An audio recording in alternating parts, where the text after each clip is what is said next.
What is going on, my Guardian gamers? It is I, Birdman, here with another Destiny 2 video. Today, we're going to be talking about the Titan exotics that got a bit of a change in Season of the Witch, Season 22.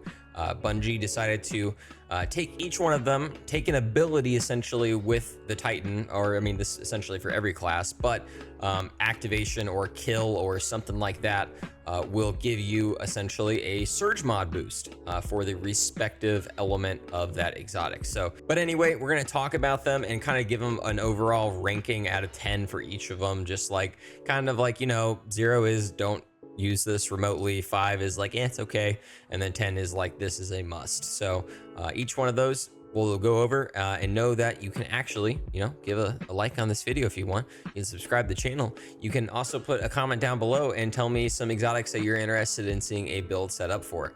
And know that you can also follow me over on YouTube and Twitter at Birdman778. Now, let's jump right on in. So the first exotic we're going to talk about is going to be the Eternal Warrior Helm. So back in Season 21, this got a bit of an update that is very similar to its current one and the one that the other 3 exotics got, but they decided to tune it just a little bit to, you know, inherently, I guess, match these other 3 exotics. So its new ability, its armor perk, reads: Arc Final Blows grant escalating damage bonus with arc weapons. Gain Overshield when activating Fists of Havoc, and gain the highest tier damage bonus to arc weapons when your Fists of Havoc super ends. So essentially, when it comes to this one, the update for Season 22 is the fact that activating your super will give you that highest damage bonus tier, which is going to be 25% extra damage for your arc weapons. This one, honestly, is really solid all around. I think the fact that it kind of does incentivize using your super a little bit versus how the Eternal Warrior used to be, where it was literally just like get an overshield from activating your super. That was literally it. And obviously, like, the overshield activates on your super, so if you're taking damage from that, you almost instantly lose it, and then you're just not even, you don't even get really much of a benefit out of it at all. So them changing it where you're getting this extra damage boost, I like a lot. I will say the fact that, you know, it is based around Fists of Havoc, which is it's really solid roaming super. It's just, unfortunately, I don't think it's all that great. But luckily, though, you know, getting a 25% extra damage bonus is always going to be juicy. So I'm going to give this about a 6 out of 10. It's definitely something that you can put on if it's one of the few exotics that you do have, or you just feel like going into like an arc weapon build, something like that. But again, unfortunately, like having to focus on using your super when sometimes you just want to use a gun build is where I would say it's maybe a meh. Next up, we're going to have the Doomfang Pauldron. So I actually have already done a video kind of talking about this, but it's a build, so it's got extra components of it that affect it. But so we're just going to talk about the exotic on its own. So originally, it pretty much just read: defeating targets with void melee grants super energy, and then while your Sentinel Shield is active, defeating targets with melee attacks recharges your shield throw, which extends your super on hitting a target. And the way they changed it is adding on the defeating targets with void damage has a chance to grant escalating bonus to damage with void weapons. So this is obviously a pretty awesome update to this, getting that extra void weapon damage. I like to, you know, obviously use something like a funnel web or a wave splitter with this to take as much damage, advantage of it as I humanly can. I've always really liked the Doomfangs in general, just for the fact that it does really help out the Sentinel Shield roaming super. Before it was kind of just like meh, it was okay. It's like cool. Again, roaming supers are kind of just in general a little back and forth with Titan, but this definitely helped it out. And the fact that instead of just like taking that ability away, they just added on that extra damage part of it, I really, really do enjoy. So I would probably give these closer to like an 8 out of 10, just for the fact that, again, these are already going to be an exotic that you would want to use, but the fact that you're getting just a free surge mod for just doing void damage is really, really awesome. Next one's a bit of an odd one that, you know, I'm kind of back and forth on, and that's going to be the Icefall Mantle. What it originally read was it replaces your barricade ability with a personal overshield, and that whenever you do that, you create this stasis field around you that will freeze enemies, but you will, while you have this overshield, you are slowed and your barricade does not recharge. The way they added to it, your stasis final blows have a chance to grant escalating bonus to your stasis weapon damage, and when you activate your barricade, you gain the highest tier stasis weapon damage bonus. So Icefall Mantles before, I think we're a bit more of a Trials PvP exotic, just for the fact that you got that free overshield.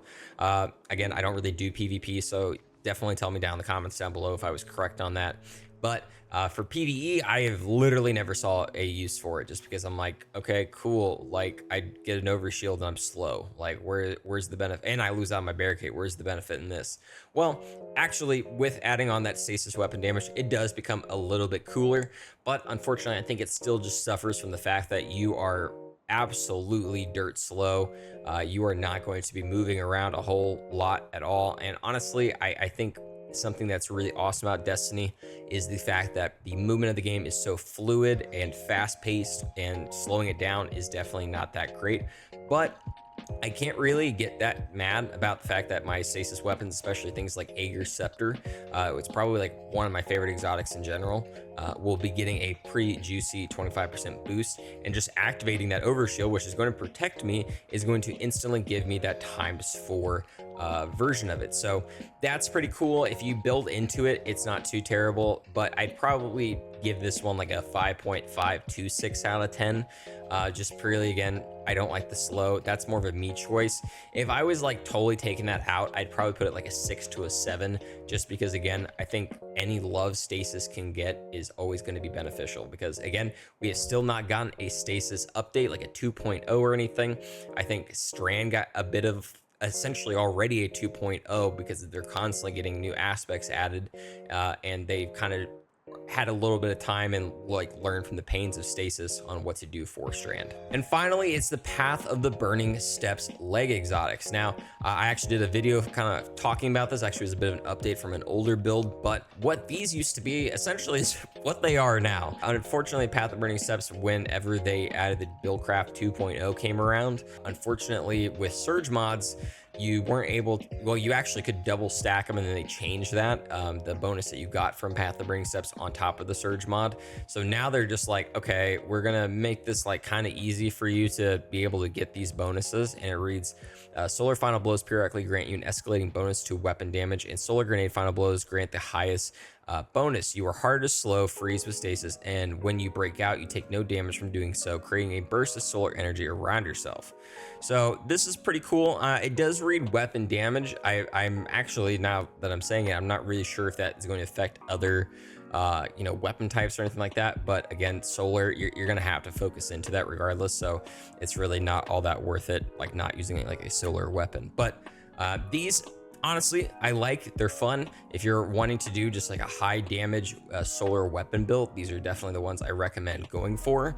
Unfortunately, again, the fact that you can pretty much get the same effect from Surge mods if you built around a certain way is kind of a back and forth. Now, again, this does allow you to take advantage of different mods on your leg armor, but at the same time, you can just put on Surge mods on something else and, put on like a, Heart of Inmost Light, and then just put Surge mods on, and you got pretty much 2 exotic effects right there. So kind of back and forth. We'll see how it pans out. I'd probably, though, just because I do think these are pretty solid, give it like a 7 out of 10.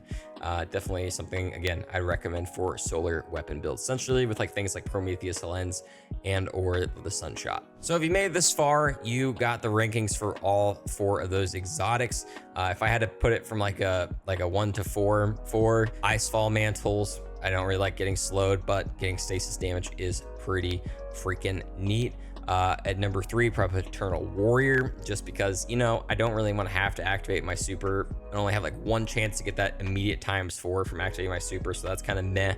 But at the same time, I do really like, getting that overshield and then also getting that escalating arc damage. At number 2, probably put the Path of the Burning Steps. It's pretty much the same exact old exotic that was before. Really solid for solar weapon builds. And then number 1 being the Doomfangs, because you just get, you get the awesome effect that it already had, and then just extra void damage for your weapons on top of that. Really cool. Thanks so much for watching this video. Hope you guys really enjoy it. Again, let me know down below some things that you're interested in seeing. I know the feedback fences got a bit of an update, so I'm kind of interested in seeing what is up with those. And so did the Hollow Fire Heart. I've actually already been messing with that a little bit, and I think I will be doing just a kind of a feature video on just the heart, not even a build, just kind of talking about it. but we shall see. But make sure you're liking this video, commenting down below, and subscribing to the channel. Become a member, give a super thanks if you really want to, and follow me over on YouTube and Twitter at Birdman778. Thank you everyone so much for watching the video. Hope you have a great night, day, or whatever it may be.